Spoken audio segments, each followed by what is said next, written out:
మాగాయ ఎంతమందికి తెలుసు? ఫస్ట్ ఇలా మామిడికాయలు చెక్కేసుకుని, తర్వాత కట్ చేసేసుకుని, ఇలా చిన్న చిన్న ముక్కల కింద కట్ చేసి ట్యాంక్ ఉంచుకునే వాళ్ళు ఉంచుకుంటారు, తీసేసేవాళ్ళు తీసేస్తారు. తర్వాత సాల్ట్, ముక్కలు, పసుపు అలా లేయర్స్ కింద వేసుకొని కలుపుకోవడానికి బాగుంటుందని చెప్పేసి అలా వేసుకుంటారు. సో సాల్ట్ ఎంతైతే తీసుకుంటున్నారో అంతే కారం అనమాట. ఇలా అంతా మిక్స్ చేసేసుకుని 1 డే అంతా అలా ఉంచేయాలన్నమాట. అలా ఉంచేస్తే మనకు ఓట్ వస్తుంది. ఓట్ అంటే ఒక రసంలా ఉంటుంది అనమాట, ఒక జ్యూస్ లాగా. ఆ నెక్స్ట్ డే రసం ఇలా తీసేసుకుంటాము.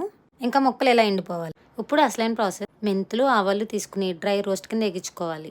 ఇంగువ ఎగించుకోవాలి. తర్వాత కారంలో ఎగించుకున్నవన్నీ మిక్స్ చేసేసి మిక్సీ కొట్టేయాలి. ఫస్ట్లో చెప్పినట్టు ఉప్పు ఎంత తీసుకున్నామో కారం అంతే తీసుకోవాలి. ఆ కారంలో ఇందాక మిక్సీ చేసిన పొడి ఉంది కదా, అది మిక్స్ చేసుకోవాలి. ఆ తర్వాత మనం మ్యాంగో జ్యూస్ అన్నాను కదా, ఓట అది తీసుకున్నాం కదా, అది కలుపుకోవాలన్నమాట.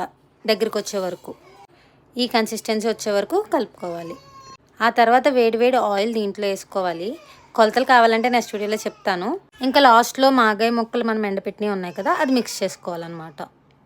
చాలా సింపుల్ ప్రాసెస్. టేస్ట్ మాత్రం సూపర్ ఉంటుంది. ట్రై చేయండి ఒకసారి. Thanks for watching.